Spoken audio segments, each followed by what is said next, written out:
আজকের গল্পটি শুনে আপনি আপনার চোখ থেকে পানি ফেলতে বাধ্য হবেন। তো আশা করি গল্পটি শুনে আপনাদের অনেক ভালো লাগবে। তো পুরো গল্পটি শুনুন। আমার পাশের বাসার একটা মেয়ে, নাম মিম, আর আমার নাম ইমু। মিম আর আমি দুজনেই খুব ভালো বন্ধু, বলতে পারেন একজন আরেকজনকে ছাড়া চলে না। হঠাৎ করে একদিন আমি মিমকে মজা করতে করতে বললাম, মিম, আই লাভ ইউ। ও বলে, শোন ইমন, আমি তোকে ভালোবাসতে পারবো না, তুই শুধু আমার বন্ধু। এই কথা বলেই চলে গেল, আটকাতে পারলাম না। এভাবেই দিন যেতে লাগলো, কিন্তু মিম তো আমাকে ভালোবাসে না। কি যে করি। বলতে বলতে মিমের ফোন। ওই ইমন, কি করছো? তোর কথাই ভাবছিলাম মিম। চুপ থাক, খাইছস? না, তুই খাইছস মিম? হ্যাঁ খাইছি। তুই এখনই খেয়ে নে, আর মাঠে তাড়াতাড়ি আয়। আচ্ছা, বলেই লাফাইতে লাগলাম। মিমের মনে হয়তো আমার জন্য ভালোবাসা জাগছে। তাড়াতাড়ি খেয়ে গেলাম, গিয়েই বললাম, কিরে মিম, হঠাৎ জরুরি তলব? সামনে আমাদের এক্সাম রে, খুব টেনশনে আছি। কোনো চিন্তা করিস না, ফেল করলে তোরে তো আমি বিয়া করবো, তারপর 2টা ক্রিকেট খেলার টিম বানাবো, তোর এক দল আমার এক দল। বলেই হাহা করে হাসি দিলাম। কিন্তু হাসি দেওয়ার পর যা ঘটলো তা আমি কেন আমার চোখও বিশ্বাস করতে পারলো না। এমন ভাবে আমার গালে চড় মারলো যেন গাল দিয়ে ধোয়া বের হচ্ছে। চড়টা মেরেই মিম বলা শুরু করলো, তোকে বন্ধু করে জীবনে বড় ভুল করেছি, আজ থেকে আমাদের বন্ধুত্ব এখানেই শেষ। বলেই চলে গেল। আর আমার চোখ দিয়ে বৃষ্টির মতো পানি পড়ছে। কিছুই বুঝতে পারলাম না, খুব খারাপ লাগছে। শেষমেশ বন্ধুত্বটাও শেষ। কেমন জানি স্বপ্ন স্বপ্ন লাগছে, তাও কিছুই করার নেই। অশ্রু ভরা চোখ আর বুক ভরা কষ্ট নিয়ে বাসায় আসলাম। এসেই শুয়ে পড়লাম। বালিশটাও ভিজে গেছে। পুরনো স্মৃতিগুলো মনে পড়ছে। প্রতিদিন ওকে ফোন দিয়ে ঘুম পাড়ানো, ঘুম থেকে জাগাতাম। দিনে কমপক্ষে 100 বার ফোন আর মেসেজ তো আছেই। সব স্মৃতিগুলো মনে পড়ছে। আমাদের বন্ধুত্ব শেষ হলেও আমি ঠিক আগের মতোই ফোন দিতাম, মেসেজ দিতাম। মিম খুব বিরক্ত ফিল করত, তারপরও কথা বলতে চাইতাম। হঠাৎ একদিন দেখলাম মিম পার্কে বসে এক ছেলের সাথে হেসে হেসে কথা বলছে, যেন কলিজাটা ছিঁড়ে যাচ্ছে। তাই বাসায় এসে পড়লাম। বুকটা ব্যথা করছে, তাই ভাবলাম মিমকে একটা ফোন দিই।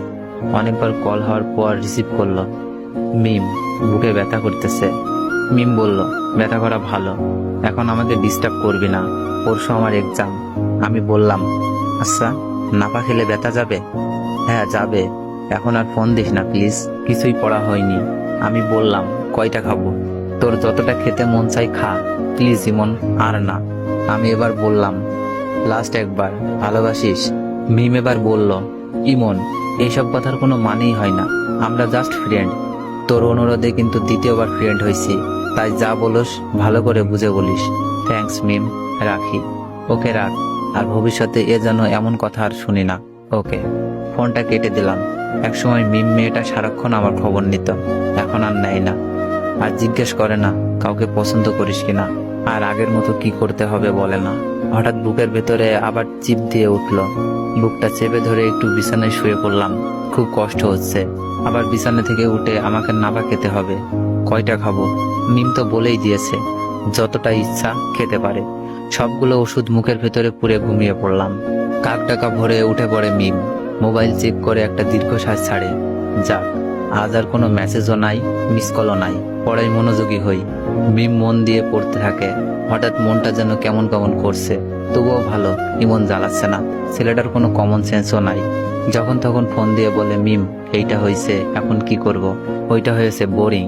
কয়েক ঘন্টা কেটে গেলেও মিমের মোবাইলে আলো জ্বলছে না। হঠাৎ মোবাইলে মেসেজ টোন বেজে উঠল। মিমের কাছে বোরিং হ্যাপি দুইটাই লাগলো। মেসেজ অন করেই হতাশ হয়। রবি সিম কোম্পানির SMS। রবি সিমকে কয়েকশো গালি দেয় সে। ঘড়ির ঘন্টার কাঁটা ক্রমশই বেড়ে চলেছে, কিন্তু একটি বারের জন্য ইমনের মোবাইল থেকে কল আসে না। হঠাৎ মিমের স্মরণ হয় কতদিনের কথা। ইমন বলেছিল, মিম, বুকে ব্যথা। ওর ভুরু যুগল কুঁচকে যায়, মুখটা কালো হয়ে যায়, বুকের ভেতরটা খা খা করে ওঠে। মন থেকে কত রকম ভয় করছে। রাত 9টা। মিম একদম পড়তে পারছে না। বারবার ইমনের কথা মনে পড়ছে। ইমনের মেসেজ তো তার বোরিং লাগতো, কিন্তু সে কেন এখন ইমনের মেসেজ খুঁজতেছে? কিছুই না ভেবে ইমনের নাম্বারে ফোন দেয়। তো গল্পটির সেকেন্ড পার্ট চাইলে বেশি বেশি কমেন্ট করুন, আর ভিডিওটিতে একটু বেশি বেশি কপি লিঙ্ক করে দেন।